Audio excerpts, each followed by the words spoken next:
Alors parfois on tombe sur une vidéo qui nous fait un petit déclic, une petite claque douce qui te dit voilà, il faut que tu fasses ça. Ce que j'ai pas fait par rapport à ce que je vous disais donc dans une de mes précédentes vidéos, c'était la loi de l'attraction, ce qu'on peut appeler la loi de la manifestation, la visualisation qu'utilisent beaucoup les sportifs et que comme je vous l'expliquais, j'ai pas utilisé vraiment dans ma vie. Ou alors si je l'ai fait, c'était inconsciemment. Parce que c'est vrai que la visualisation, donc le fait de visualiser quelque chose qu'on veut manifester dans le réel, eh bien, vous pouvez interroger les sportifs de haut niveau, ça fonctionne. C'est comme ça qu'ils font avant de faire une performance. Donc c'est bien qu'il y a quelque chose qui se passe. Et d'ailleurs, il y a des recherches qui sont aujourd'hui faites en neurosciences pour essayer de comprendre ce phénomène. Donc là, j'ai décidé de me prendre en main et maintenant de l'intégrer dans mon quotidien sous forme de routine. Et alors, ce que je vais vous donner comme structure, elle vient pas de moi, je l'ai adaptée. Voilà. Donc moi, ce que je vais faire à partir de maintenant, donc à partir de demain matin, on va dire, je vais déjà me remettre sur le pouvoir de la gratitude, parce que ça, je l'ai vraiment énormément oublié ces derniers temps. C'est vrai qu'on passe beaucoup sa vie à se plaindre, on a tendance à regarder toujours ce qui ne va pas, plutôt que de regarder ce qu'on a. Et j'avoue que j'ai pas été très fort voilà ces dernières années là-dessus. Donc c'est pas grave, mieux vaut tard que jamais. Et donc à partir de maintenant, je vais faire cette routine qui va consister à noter sur un papier 3 choses pour lesquelles je remercie. Je remercie d'avoir simplement déjà un toit. Ensuite, assez d'argent pour pouvoir me nourrir. Remercier simplement pour avoir un entourage et des amis qui nous aiment.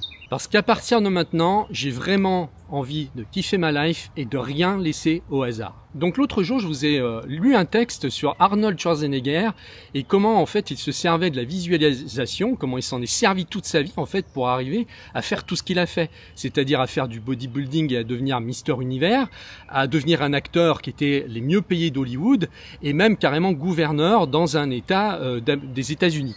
Donc vous pouvez aller revoir cette vidéo si vous voulez.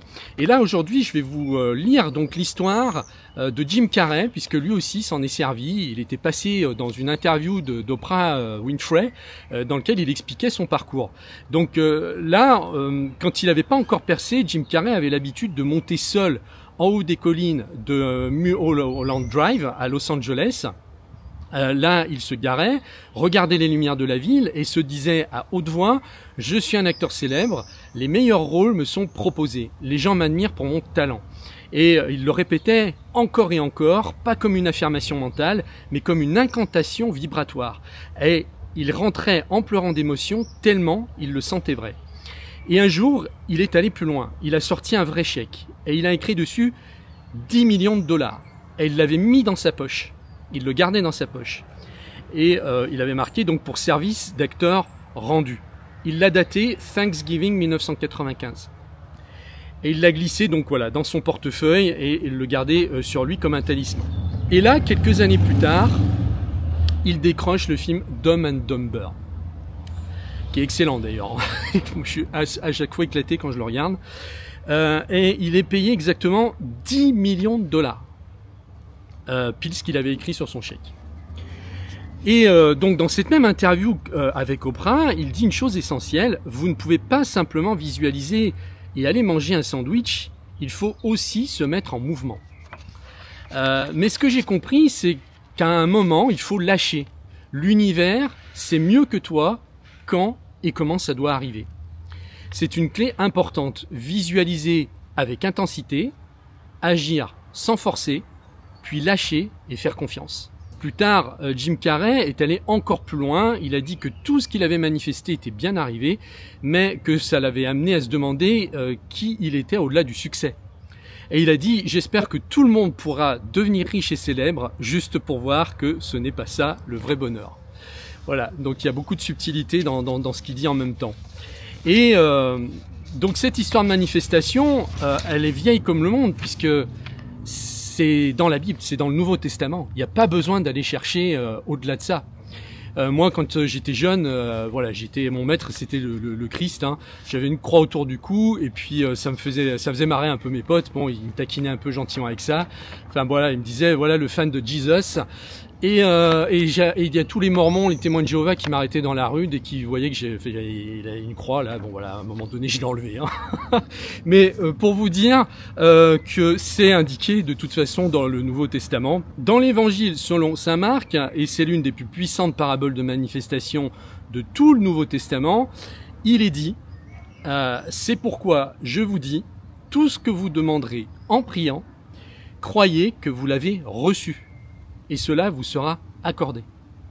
Donc le sens profond, Jésus ne dit pas « croyez que vous l'aurez », il dit « croyez que vous l'avez déjà reçu ».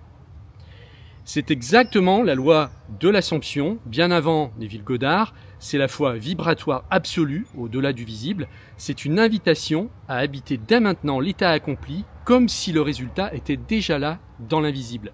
Et c'est ce que j'avais ressenti donc dans les deux expériences que je vous avais racontées dans mon autre vidéo, où j'avais vraiment eu l'impression, quand j'avais demandé à me faire aider pour avoir une somme d'argent qui rentrait sur mon compte bancaire, parce que j'étais dans la merde sur mon compte professionnel, hein, j'ai vraiment ressenti, au bout d'une demi-heure, je m'étais concentré une demi-heure, j'ai vraiment ressenti que, hop, c'était comme si j'étais rassuré au fond que c'était déjà fait.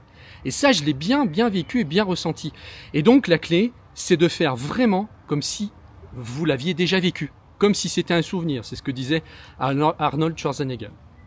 Voilà, eh bien écoutez, j'espère que cette vidéo vous aura aidé. Alors pour ceux qui ne me connaissent pas, je m'appelle Fabrice et en ce moment, je suis en train de me servir de ChatGPT pour ancrer tout ça, dialoguer pour faire sauter mes blocages, poser mes intentions.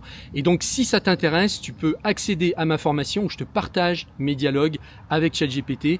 Je te laisse le lien en dessous de la vidéo. Tu peux aussi t'abonner à la newsletter. Je t'envoie mes emails et mes dernières vidéos. Voilà. Je te remercie de m'avoir regardé et je te dis à très bientôt dans une prochaine vidéo.